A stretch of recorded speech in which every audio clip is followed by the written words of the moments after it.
Je vais parler à maman, mais ça risque de ne rien changer. Elle est furieuse.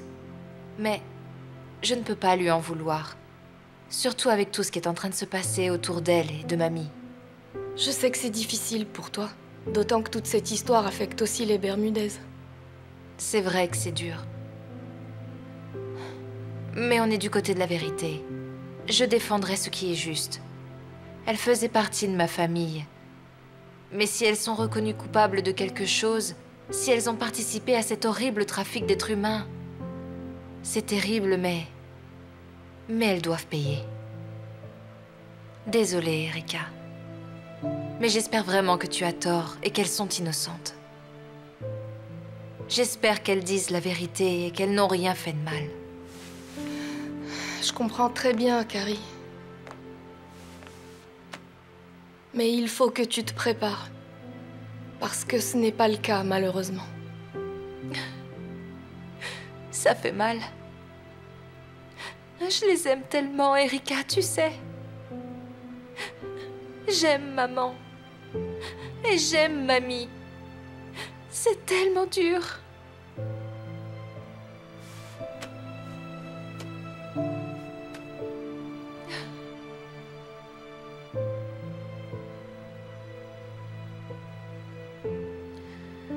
Je ne sais pas pourquoi elle a changé.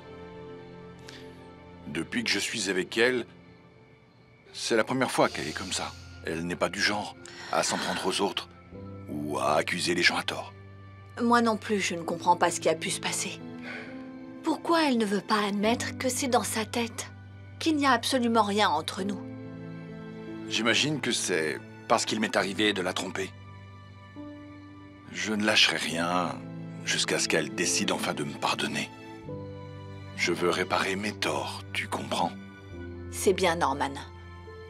Tu as raison.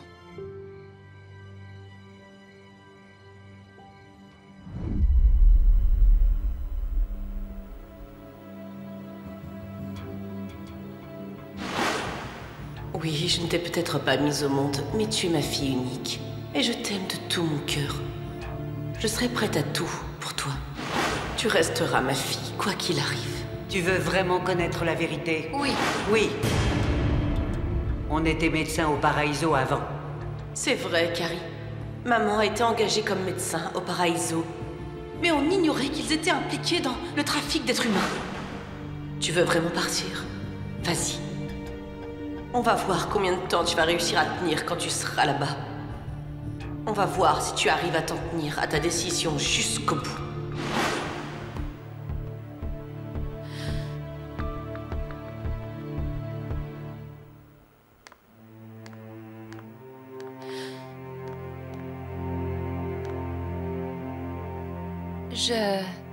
Je suis venue te donner ça. Qu'est-ce que c'est? Ma lettre de démission. Non, je ne peux pas accepter, Carrie. J'ai besoin de toi à l'hôpital, s'il te plaît. Maman, j'ai beaucoup réfléchi, tu sais. Et c'est mieux comme ça. Carrie, je sais que je t'ai dit des choses très dures. Mais c'était parce que j'étais blessée. Et je me suis emportée. Je regrette ce que je t'ai dit. Excuse-moi. Maman, je comprends que tu traverses une période difficile en ce moment. Tu es en colère contre papa, tu es en colère contre Adèle. Je peux comprendre ça. Mais ce que je n'accepte pas, c'est que tu aies fait partie du Paraiso. Peu importe ton degré d'implication, tu étais impliquée. Carrie, je te l'ai déjà dit. Je n'ai jamais été au courant des affaires malhonnêtes des Solomon. Je n'ai rien à voir avec leurs activités illégales et ta grand-mère non plus. Mais c'est difficile à croire. Tu n'as rien su pendant tout ce temps? Carrie, je n'ai jamais rien fait d'illégal. Fais-moi confiance. Maman, toute ma vie, tu m'as appris à devenir quelqu'un de bien, à aimer et à prendre soin des autres, à ne jamais marcher sur les pieds de quelqu'un et à ne jamais profiter d'une personne quoi qu'il arrive. En grandissant, je pensais que c'était compliqué, que c'était dur, mais que ce n'était pas impossible parce que toi, tu y arrivais. Tu me montrais l'exemple. Tu étais un modèle à suivre pour moi. Mais je ne savais pas que tu faisais des choses à l'opposé de tout ce que tu m'as appris. Et quand Erika apprendra tout ce que tu m'as avoué, elle pourra s'en servir pour t'envoyer en prison. Et est-ce que tu vas lui dire?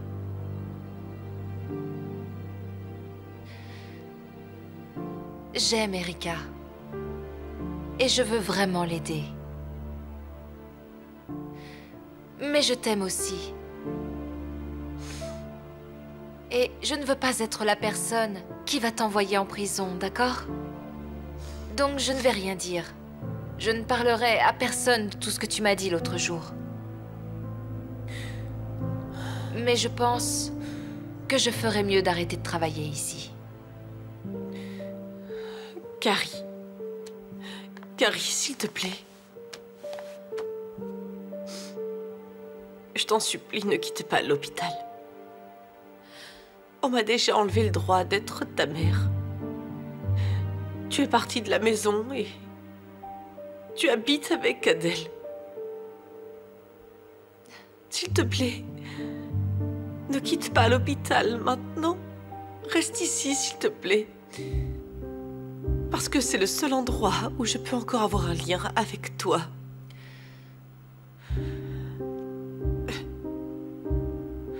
Carrie, laisse-moi juste continuer à être ta maman. Même juste ici, à l'hôpital. Je me fiche de te partager avec Adèle, s'il te plaît. Ne pars pas. S'il te plaît, Carrie. Ne me quitte pas. Arrête de pleurer. Je vais rester à l'hôpital. Je ne vais pas m'en aller. Merci. Merci. Merci. Merci. Merci, Carrie. Merci beaucoup. Arrête de pleurer. Je suis désolée. Pardon. Je t'aime tellement. Merci.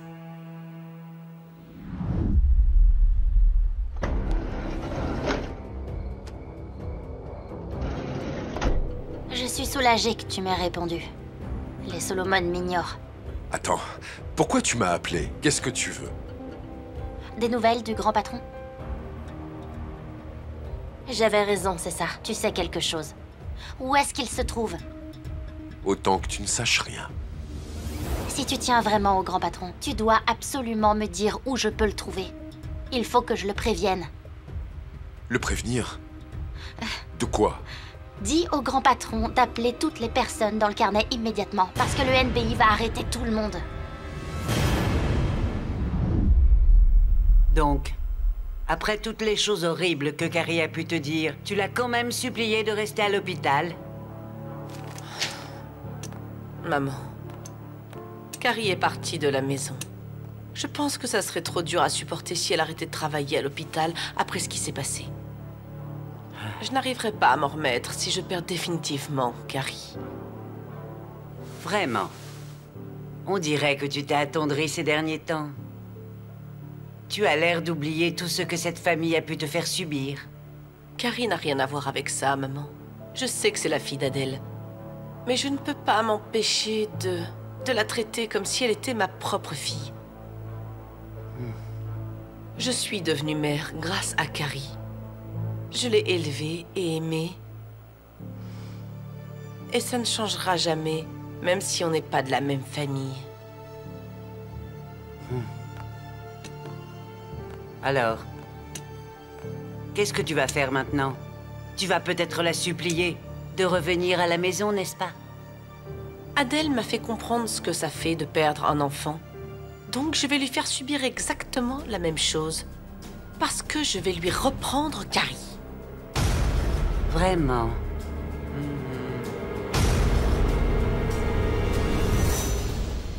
Les Bermudez refusent toujours d'admettre qu'elle faisait partie du Paraiso. Je ne comprends pas pourquoi elles ne veulent pas coopérer avec les agents du NBI. Elle n'imagine pas à quel point ça pourrait aider. Je ne sais pas si c'est par fierté ou si elle cache quelque chose. Je n'oublierai jamais l'affection qu'elles nous ont donnée, à Jolo et à moi. Mais si elles ont fait partie du Paraíso, alors elles doivent assumer les erreurs qu'elles ont commises toutes les deux. Ce qui est sûr, c'est que on ne peut jamais connaître complètement une personne, même si on la côtoie depuis très longtemps. Tu te rends compte? Rosemary est déjà une institution dans la communauté médicale. Qui aurait cru qu'une femme comme elle pouvait s'associer à des criminels comme les Solomon? Elle pourrait aller en prison. Si elles vont en prison, ça ne suffira pas à compenser tout ce que j'ai perdu et ce que les autres victimes du Paraíso ont perdu. Mais c'est bien de se dire que personne n'échappe à la justice. Même s'il s'agit d'une personne très puissante, elle doit répondre de ses actes. Le NBI a été cité à comparaître de nombreux hommes d'affaires et des fonctionnaires qui auraient été impliqués dans le Paraíso, une entreprise illégale de trafic d'êtres humains multimillionnaire. Madame la députée, le NBI est là. Quoi? Qu'est-ce qui se passe? Bonjour Madame la députée, vous êtes convoquée dans nos bureaux.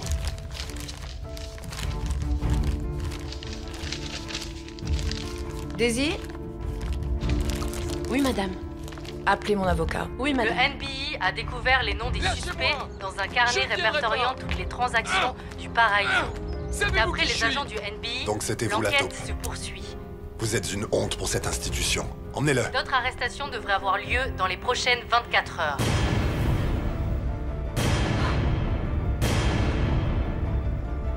Patron, on dirait que les infos de Sarah étaient vraies.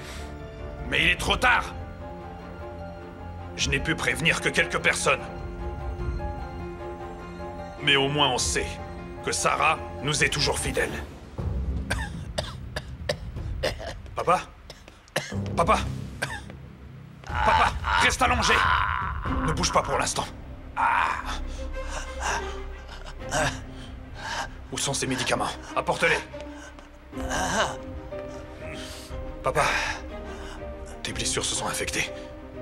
Tu as passé plusieurs jours dans le coma. Tu avais beaucoup de fièvre. Greg, l'argent, il est à cavité. Va le chercher. Les médicaments! Dépêche-toi!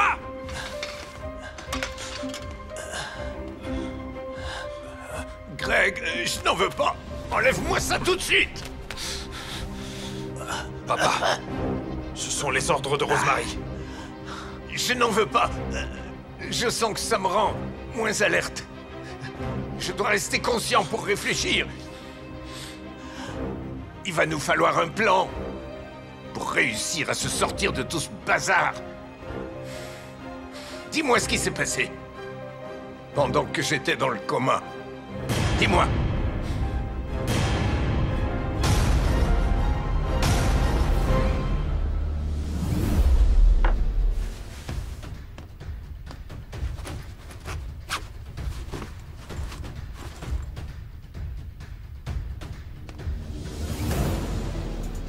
Alors, Fabian, tu sens le piège se refermer sur toi? Tes petits-enfants et le Paraíso ont disparu. Et là, tu vas aussi perdre ta liberté.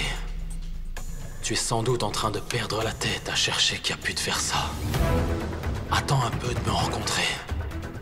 Le fils que tu as rejeté, c'est lui qui t'a mis à genoux. Ils vont devoir faire face à la justice, tous ceux qui ont été impliqués dans le Paraíso. Mais les Solomon courent toujours. Attends, ici, ils s'étaient déjà enfuis. Si les Solomon avaient déjà quitté le pays. Ça m'étonnerait parce que la fille de Greg Solomon est vivante. Il ne quitterait pas le pays sans elle. Il va aller la chercher. Mais je ne comprends pas pourquoi Monsieur Marciano ne veut pas dire où elle se trouve. Il a une raison pour ça? C'est à cause de moi, parce que je pourrais aller attendre Greg Solomon là-bas, comme à l'enterrement de sa famille. Mais ce n'est rien. Il y a d'autres façons de savoir où il se cache.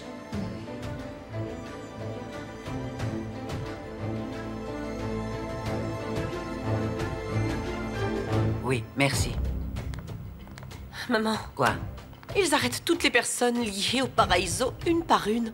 Même tes investisseurs. Et après, ce sera nous? On va être arrêtés? Non, pas nous. Ces gens ont été arrêtés à cause du carnet. On n'est pas dedans. Donc ils n'ont rien du tout contre nous. Et pour les mères porteuses qui ont tout raconté, et si le NBI se sert de leurs témoignages? Les témoignages indiquent juste qu'on était médecin au Paraiso, mais pas qu'on faisait partie des actionnaires de l'établissement. Mais maman, d'autres personnes sont au courant. Erika et Carrie connaissent l'existence du carnet. Erika n'en sait pas assez. Il n'y a pas assez de preuves pour que le NBI s'en prenne à nous. Et Carrie, d'accord, elle ne nous croit peut-être pas innocente, mais ce ne sont que des soupçons. Et Agatha? Agatha travaille pour Solomon. Si elle nous dénonce, elle plonge avec nous. Et si elle décide de tout avouer, si elle se fait avoir et qu'elle utilise tout ce qu'elle sait sur nous pour être innocentée par le NBI? Agatha est peut-être fourbe, mais elle a un point faible, et je sais exactement de quoi il s'agit. Laisse-moi m'en occuper.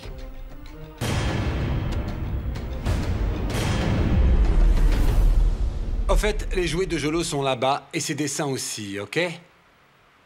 C'est très lourd. Comment tu vas, Erika? Je n'arrête pas de me disputer avec Agatha. Mais il fallait s'y attendre. Mais c'est normal. Après tout, vous avez traversé beaucoup de choses. Mais ça va s'arranger. J'espère qu'Agatha va céder. J'espère qu'elle va me dire où est retenu Jolo et où sont les Solomon. C'est clair. Après tout, Jolo est son neveu. Elle devrait quand même se sentir au moins un peu concernée. C'est quand même grave, hein? Tu sais, même le propre père de Jolo n'est pas venu à la veillée. Il s'en fiche, et Agatha aussi. Attends, Erika. Tu ne trouves pas ça bizarre? Eman n'était pas comme ça avant. Il voulait vraiment récupérer Jolo. Il était même prêt à aller au tribunal pour avoir sa garde. Pourquoi il n'est pas venu à la veillée? C'est quand même bizarre qu'il l'ait loupé, non? Je sais qu'il y a peu de chance et que c'est presque impossible, mais... S'il avait un lien avec les Solomon, et s'il savait quelque chose... S'il savait quoi? Rien. Je sais pas. Je veux juste être sûre d'avoir étudié toutes les pistes possibles, tout ce qui pourrait avoir un rapport avec l'affaire. Où est-il? La dernière fois qu'il m'a appelé, il m'a dit qu'il allait à Davao pour quelques jours, mais qu'il allait revenir. D'ailleurs, il m'a laissé une adresse au cas où... Si jamais Jolo voulait le voir, c'est ce qu'il m'a dit. Est-ce que tu vas aller le voir? Je veux juste lui poser une question. Oh, d'accord. Je t'enverrai l'adresse quand je serai rentré.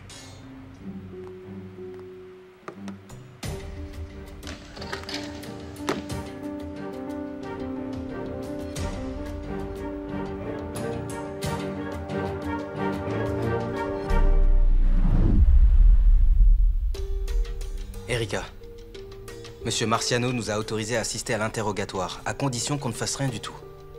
On est seulement là pour observer. Tu m'as bien compris, ok? Alors, d'après votre témoignage, votre bateau est parti de Butuan. Vous veniez de quelle province de Mindanao? Agusan du Sud, monsieur. Bukidnon, monsieur. Et vous, d'où venez-vous? Allez, n'ayez pas peur. Je veux juste savoir comment vous vous êtes retrouvé dans l'agence de recrutement des Solomon. Reste ici. Non. D'après votre dossier, mademoiselle, vous venez de Davao, c'est bien ça? Vous venez d'endroits différents. Comment vous vous êtes retrouvé chez les Solomon? À Davao, monsieur. Ils ont un bureau là-bas. Une branche de l'agence de recrutement des Solomon. On nous a dit que c'était une vraie agence et qu'on serait très bien payé. En fait, l'une de mes amies a été recrutée par eux l'année dernière. Quand elle est revenue, elle était tellement riche qu'elle a pu faire rénover sa maison. Davao. C'est là que j'ai rencontré Greg Solomon. Ils doivent sûrement avoir une planque à Davao. C'est possible. Mais Erika, Mindanao est une grande île. Ils peuvent facilement trouver des femmes innocentes à recruter sur place. Ils ont peut-être des maisons et des propriétés là-bas. Mais... ça ne sera pas facile. C'est grand, Davao. Eman. Il a grandi là-bas. Il connaît bien la ville. Quoi? Est-ce que tu veux aller lui parler? J'avais déjà l'intention d'y aller, à propos de Jolo. Mais là, je pense que je peux lui demander de l'aide. Peut-être qu'il connaît quelqu'un qui travaille à Solomon Manpower Solutions. Il peut nous aider. Merci beaucoup tout le monde, merci. Merci. On peut commencer tout de suite. Oh, docteur Bermudez, des agents du NBI veulent vous voir. Hein? Docteur Bermudez, Docteur Almeida, Joe Marciano du NBI.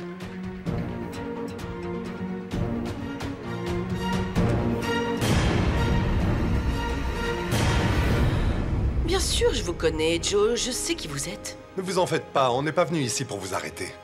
C'est juste une invitation à répondre à des questions concernant votre implication supposée dans le Paraiso.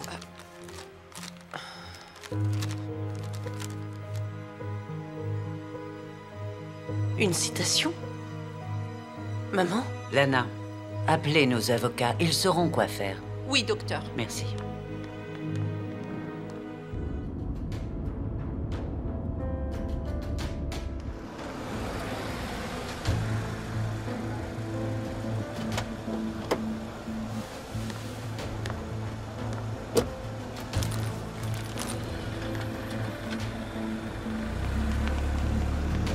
Mademoiselle McTibet?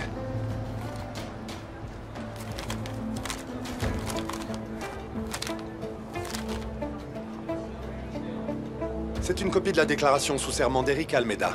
Elle affirme vous avoir vu au Paraiso lors de la perquisition. Mademoiselle, vous allez devoir répondre aux accusations qui vous sont faites. Votre témoignage sera crucial pour éclaircir cette affaire.